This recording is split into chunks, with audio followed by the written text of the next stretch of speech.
दोस्तों आज के इस वीडियो में आपका फिर से बहुत बहुत स्वागत है। उम्मीद है कि आप लोग बहुत ही खुश होंगे। दोस्तों आज का ये वीडियो जो है, हम डेली जो वीडियो देखते हैं उससे बहुत अलग हटके है। डेली के वीडियोस में हम आमतौर पर साड़ियों के डिज़ाइंस, ड्रेस मटेरियल की डिज़ाइंस, ड्रेसेस की डिज़ाइंस देखते हैं।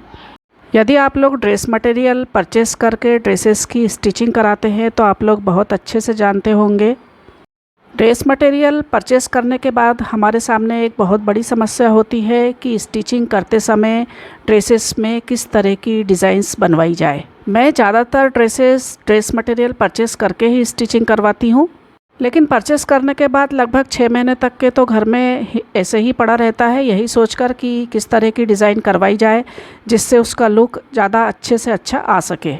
तो चलिए आज इसी टॉपिक के ऊपर बात करते हैं कि किस तरह के ड्रेस मटेरियल को, किस तरह के फैब्रिक को और ड्रेस मटेरियल का किस तरह का डिज़ाइन है तो उसे हम किस तरह की डिज़ाइन से बनवाएं जिससे उसका लुक ज़्यादा अच्छे से अच्छा ब्यूटीफुल दिख सके। आप देख सकते हैं यहाँ पर मैंने 3 तरह के स्टिच्ड ड्रेसेस रखे हैं। ये ड्रेस मटेरियल से स्टिचिंग करवाए गए हैं।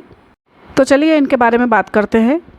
सेकंड नंबर की कुर्ती में आप देख सकते हैं, कुर्ती की जो बॉटम लाइन है उसमें कुछ प्रिंटिंग वर्क है, इवन नेक के ऊपर भी कुछ प्रिंट से डिज़ाइन बनाया गया है। थर्ड नंबर का जो सलवार कमीज़ है, इसकी कुर्ती में आप देखिए ओनली ये जो क्लॉथ है ये प्रिंटेड क्लॉथ है, जिसमें कुर्ती के बॉटम में बॉर्डर है, नेक के ऊपर कुछ भी प्रिंट का वर्क नहीं है। अब यदि हम फर्स्ट नंबर की कुर्ती की बात करें तो देखिए इसमें बहुत ही खूबसूरत एम्ब्रॉयडरी वर्क है, साथ में गोल्डन थ्रेड का भी वर्क किया गया है। तो इसकी नेक पे ऑलरेडी डिज़ाइन बना हुआ है, आप देख सकते हैं यहाँ पे बहुत ही खूबसूरत एम्ब्रॉयडरी वर्क है और इसका नेक जो है ऑलरेडी बना हुआ है।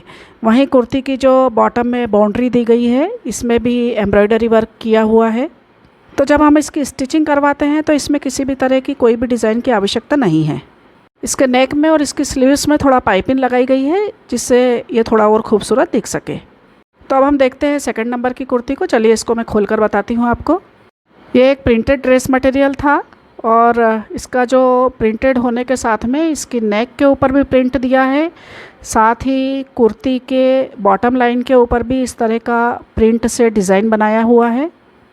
तो इस ड्रेस मटेरियल में एम्ब्रॉयडरी वर्क ना होते हुए भी फिर भी ये एक ऑलरेडी डिज़ाइन किया हुआ ड्रेस मटेरियल है। इसमें जो बॉर्डर दी गई है उसको स्लीव्स के ऊपर भी इस तरह से लिया गया है जिससे इसकी स्लीव जो है बहुत ही खूबसूरत दिख रही है। साथ में इसमें पाइपिंग लगाई गई है और इसकी स्लीव्स की लेंथ को फुल लेंथ रखा गया है।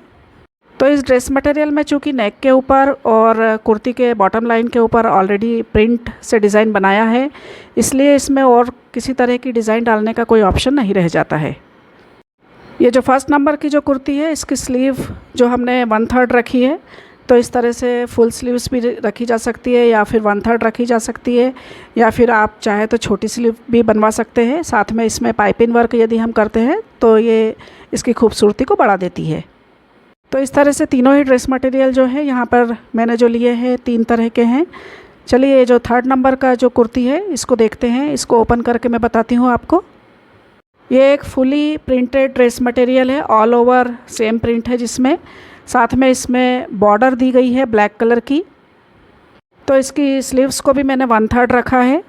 साथ में इसकी बॉर्डर को कुर्ती के बॉटम लाइन में लिया है और स्लीव के ऊपर लिया है जिससे ये बहुत ही ब्यूटीफुल दिख रही है।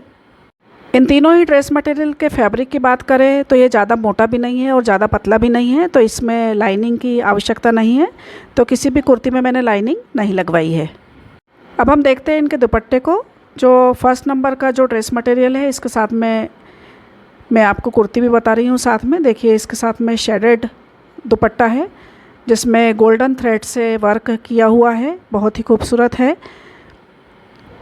ये ड्रेस मटेरियल में मेहंदी कलर की कुर्ती है और रेड कलर का बॉटम है, इसीलिए मेहंदी कलर और रेड कलर दोनों से ही डिज़ाइन करके इसका दुपट्टा बनाया हुआ है। गोल्डन थ्रेड का वर्क इसमें बहुत ही ज़्यादा खूबसूरत लग रहा है जो इस ड्रेस मटेरियल को हेवी बना दे रहा है। तो इवन इस सलवार कमीज़ को हम छोटे गेट टुगेदर में भी पहन सकते हैं क्योंकि इसमें एम्ब्रॉयडरी वर्क भी है। सेकंड नंबर का जो ड्रेस मटेरियल है इसका दुपट्टा देखिए आप, ऑल ओवर प्रिंटेड दुपट्टा है, बहुत ही खूबसूरत है, ऑलमोस्ट मल्टी कलर में है। तो इस दुपट्टे को हम कुर्ती के साथ में रख के देखते हैं। देखिए कितना खूबसूरत लग रहा है ये, इसका प्रिंट भी बहुत ही ज़्यादा ब्यूटीफुल है। चलिए देखते हैं 3rd नंबर के सलवार कमीज़ को। आप देख सकते हैं इसमें बॉटम और दुपट्टा सेम प्रिंट का है, ऑल ओवर प्रिंटेड मटेरियल। वहीं इसकी कुर्ती जो है वो पीच कलर की है, तो पूरी तरह से इसका कलर कॉम्बिनेशन बहुत ही खूबसूरत है और डिज़ाइन भी बहुत ही खूबसूरत है। इसकी कुर्ती देख सकते हैं आप, पीच कलर की है।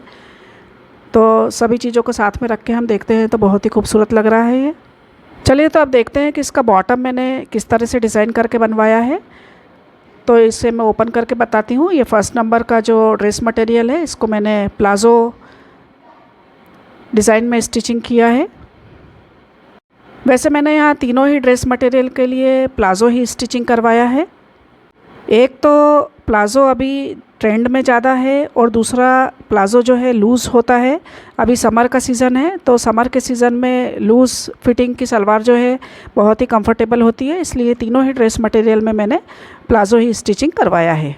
जब हम बॉटम को स्टिचिंग करवाते हैं तो उसके फैब्रिक को भी हमें बहुत ज़्यादा कंसंट्रेट करना चाहिए।